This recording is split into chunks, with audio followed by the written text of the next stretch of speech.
नमस्कार, मैं हूं सुनील बॉबी और आप इस समय देखना शुरू कर चुके हैं एजुकेशन एंड जॉब बुलेटिन यानी बिहार शिक्षा समाचार, जहां बातें करते हैं बिहार शिक्षा विभाग की खबरों की। नियोजित शिक्षकों, बीपीएससी शिक्षकों और छात्र छात्राओं के लिए क्या खबरें निकल कर आई है, तमाम खबरों से हम आपको कराते हैं अपडेट। पहली और बड़ी खबर शिक्षकों के लिए बता दें, नियोजित शिक्षकों के लिए बता दें कि शिक्षा विभाग का लक्ष्य है कि सितंबर महीने में तमाम नियोजित शिक्षकों को नई स्कूलों में पोस्टिंग करा दिया जाए, तबादला भी कर दिया जाए। लेकिन सूत्रों के हवाले से जो खबरें निकल रही है, जिस प्रकार से शिक्षा विभाग टाल मटोल की नीति अपना रही है, उससे यह स्पष्ट आ रहा है कि किसी भी शिक्षक की ट्रांसफर होने नहीं जा रहा है।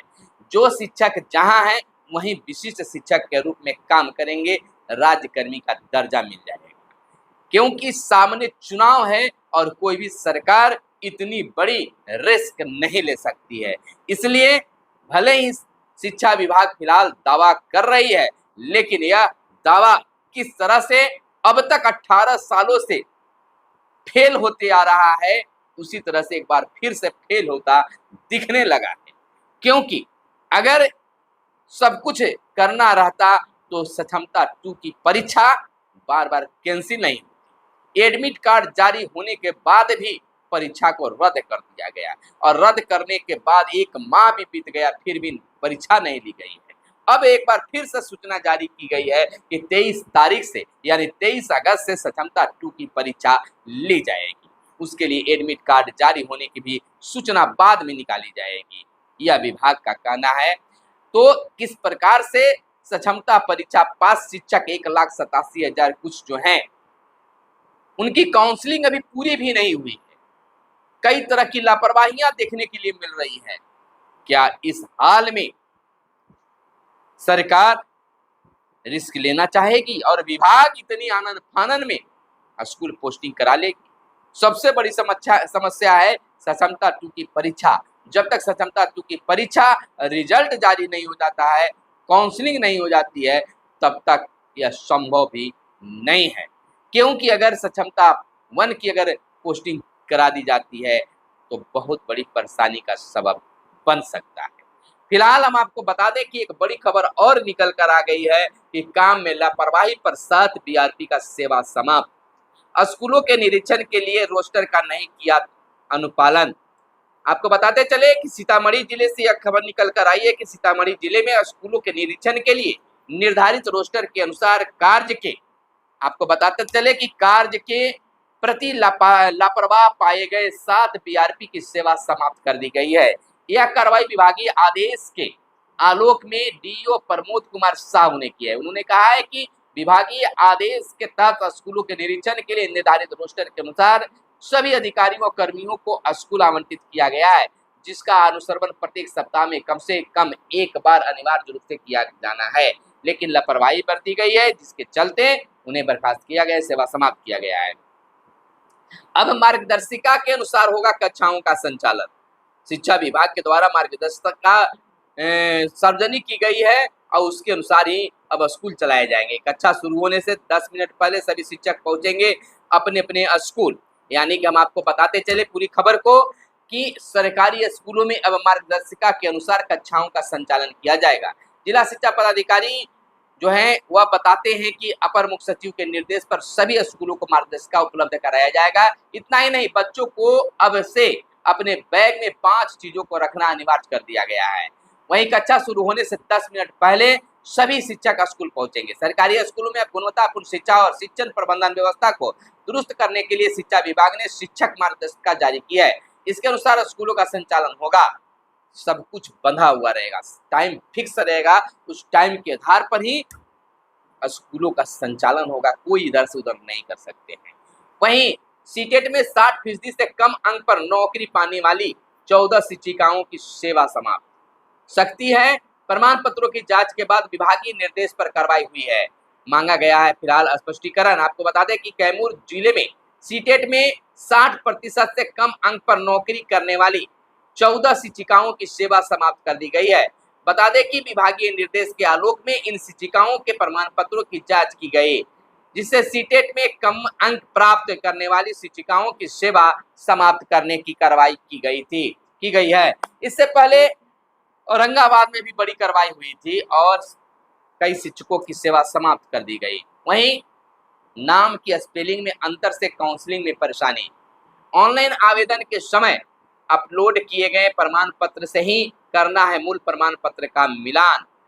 परीक्षा एजेंसी और डीपीओ के स्तर से हो चुका है वेरिफिकेशन बिहार सरकार के कुछ शिक्षकों के द्वारा।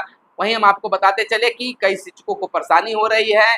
बिहार में नियोजित शिक्षकों के सरकारी शिक्षक का दर्जा प्राप्त करने के लिए सक्षमता परीक्षा में उत्तीर्ण होना हासिल की है। उसके बाद उनकी काउंसलिंग की प्रक्रिया फिलहाल जारी है। काउंसलिंग के दौरान अभ्यर्थियों के प्रमाण पत्रों में नाम की स्पेलिंग में त्रुटि भी चेक की जा रही है, जबकि जानकारों का मानना है कि ऐसा निर्देश शिक्षा विभाग द्वारा कहीं नहीं दिया गया है। तो इस तरह से अखबारों में भी खबर छपी है, तो शिक्षकों को परेशान करने का ये अभी एक तरीका है। सक्षमता परीक्षा उत्तीर्ण विशिष्ट शिक्षकों की पोस्टिंग सितंबर में होगी। आपको बताते चले कि पहले चरण की सक्षमता परीक्षा उत्तीर्ण नियोजित शिक्षकों की विशिष्ट शिक्षक के रूप में पदस्थापना सितंबर में होने की संभावना है, ध्यान दीजिएगा। दरअसल शिक्षा विभाग का आकलन है कि इनकी काउंसलिंग की प्रक्रिया 30 अगस्त तक पूरी कर ली जाएगी। अभी तक 80,000 नियोजित शिक्षकों की काउंसलिंग प्रक्रिया पूरी हो, यानी कि 90,000 हो गया है, पूरी हो चुकी है। शिक्षा विभाग के अनुसार 1,87,000 शिक्षकों की काउंसलिंग कराई जानी है। करीब 1 लाख से अधिक शिक्षकों की काउंसलिंग बाकी रह गई है। शिवहर और शेखपुरा जिले में काउंसलिंग प्रक्रिया पूरी हो चुकी है। वर्तमान में चल रही काउंसलिंग में नियोजित शिक्षकों के शैक्षणिक और प्रशैक्षणिक दस्तावेजों की जांच चल रही है। तो इस जांच के बाद में फिर सोचा जाएगा कि क्या करना है। बीएलओ 20 से यानी कि 20 अगस्त से घर घर जाकर करेंगे सत्यापन। राज्य की मतदाता सूची को लेकर बूथ लेवल ऑफिसर यानी बीएलओ द्वारा 20 अगस्त से हाउस टू हाउस गतिविधि आरंभ की जाएगी। भारत निर्वाचन आयोग ने सभी बीएलओ को जिम्मेदारी सौंपी है कि वह घर घर जाकर मतदाताओं के परिवार के मुखिया का सत्यापन करें। आयोग द्वारा निर्धारित कार्यक्रम के अनुसार हाउस टू हाउस गतिविधि के दौरान बीएलओ द्वारा 1 अक्टूबर 2024 तक योग्य मतदाता जिनका नाम मतदाता सूची में शामिल नहीं है उनका जानकारी संग्रहित करेंगे। साथ ही 1 जनवरी 2025 को जिस मतदाता की आयु 18 वर्ष पूरी हो रही है इसकी सूचना भी दर्ज करेंगे। तो बड़ी एक काम दी गई है। वहीं नो फाउंड वाले शिक्षकों की दोबारा होगी काउंसलिंग। राज्य में सक्षमता पास शिक्षकों की काउंसलिंग जारी है। पटना जिले में शिक्षकों की काउंसलिंग डीआरसीसी कार्यालय में की जा रही है। डीपीओ स्थापना राजकमल ने बताया कि सोमवार को 250 सक्षमता पास शिक्षकों की काउंसलिंग के लिए बुलाया गया था। इसमें से 244 शिक्षकों की काउंसलिंग के दौरान कागजात की जांच की गई। 6 शिक्षक किन्हीं कारणों से काउंसलिंग में शामिल नहीं हो सके। उन्होंने बताया कि बहुत सारे ऐसे शिक्षकों की काउंसलिंग हुई है जिसके पास पूरे कागजात नहीं थे। इन शिक्षकों को नो फाउंड फाइल में डाल दिया गया। नो फाउंड वाले शिक्षकों की काउंसलिंग दोबारा की जाएगी। इसके लिए अलग से तिथि जारी की जाएगी यानी निर्धारित होगी। 20,000 शिक्षकों की दस्तावेजों की छानबीन अब भी अधूरी है। छठे चरण की शिक्षक नियोजन में चयनित 42,000 से अधिक प्रारंभिक शिक्षकों में से करीब आपको बताते चले कि 15 से 20,000 शिक्षकों के शैक्षणिक दस्तावेजों का सत्यापन 2 साल बाद भी पूरा नहीं हो सका। सत्यापन प्रक्रिया अभी भी लंबित है, जबकि दस्तावेजों के सत्यापन के लिए शिक्षा विभाग हर बार नई गाइडलाइन जारी करती रही है। वहीं इंटर में स्पॉट नामांकन के लिए आवेदन शुरू। राज्य के +2 शिक्षण संस्थानों में इंटरमीडिएट में तृतीय सूची के आधार पर नामांकन प्रक्रिया पूरी कर ली गई है। बिहार विद्यालय परीक्षा समिति के निर्देश पर बीते सोमवार से शिक्षण संस्थानों में रिक्त सीटों के लिए स्पॉट नामांकन की प्रक्रिया शुरू हो गई है। परीक्षा समिति ने कहा है कि ऐसे विद्यार्थी जिनका चयन प्रथम द्वितीय और तृतीय चयन सूची में किसी इंटर स्तरीय शिक्षण संस्थान में नामांकन नहीं हो सका है, वे जिस संस्थान में नामांकन लेना चाहते उस संस्थान में 13 अगस्त तक आवेदन जमा कर सकते हैं। वहीं मध्याह्न भोजन की गलत रिपोर्ट पर हो रही है कार्रवाई। प्रधानाध्यापकों से होगी 9 लाख की वसूली। पूर्व में 16 लाख की वसूली हो चुका है फैसला। 3 एजेंसियों से भी राशि वसूलने का हुआ है खास निर्णय। तो गलत रिपोर्ट देने वाले फंसेंगे, जाएंगे जेल, भी कानूनी कार्रवाई होगी। लाइब्रेरियन की बहाली की पहल होगी, सभापति बोले हैं। शिक्षा विभाग शिक्षा के क्षेत्र में लाइब्रेरी का योगदान बहुत ही महत्वपूर्ण है। लाइब्रेरियन की बहाली के लिए जल्द ही पहल की जाएगी। बिहार सरकार की ओर से लगातार नौकरी दी जा रही है। तो ये बातें जो है विधान परिषद के सभापति अवधेश नारायण सिंह ने Bihar trust librarian welfare foundation राज्य कमेटी की ओर से बिहार विधान परिषद स्थित सभागार में पुस्तकालय दिवस पर कही है। तो ये बड़ी घोषणा है। इधर आपको बताते चले कि बीपीएससी दफ्तर घेरने जा रहे हैं अभ्यर्थियों को बीते दिन उन पर लाठीचार्ज की गई। उम्मीदवार एक रिजल्ट जारी करने की मांग कर रहे थे। शिक्षक अभ्यर्थियों की पुलिस से हुई काफी नोकझोंक है। तो इस तरह से बिहार में विद्यार्थियों पर लाठियां चलती है, शिक्षकों पर लाठियां चलती है।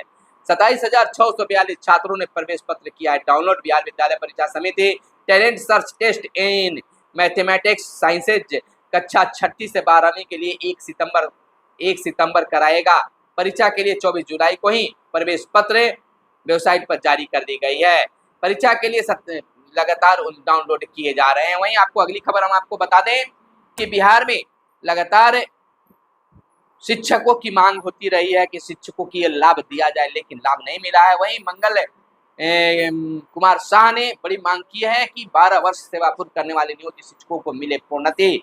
अरबों की लागत से जिले के सभी 283 ग्राम पंचायतों में पंचायत सरकार भवन का निर्माण की भी मांग हुई है। तो वहीं हम आपको बताते चले अगली खबर यह निकल कर आ रही है कि अब तक 90,000 शिक्षकों की काउंसलिंग हो पाई है और लगातार इसमें तेजी लाने की बातें हो रही है। तो यह थी आज की खास प्रमुख खबरें। फिर मिलेंगे अगले वीडियो में। काउंसलिंग में और क्या क्या दिक्कतें आ रही है जरूर आप कमेंट करके बताइए। आपकी काउंसलिंग अब तक हुई है कि नहीं हुई, कमेंट करके जरूर बताइएगा, क्योंकि आपका कमेंट और लोगों का सहयोग का रास्ता होता है। जरूर कमेंट करके बताइएगा कि क्या कुछ है काउंसलिंग में हो रहा है और आपकी काउंसलिंग अब तक हुई है कि नहीं। धन्यवाद। जय हिंद, जय भारत, वंदे मातरम।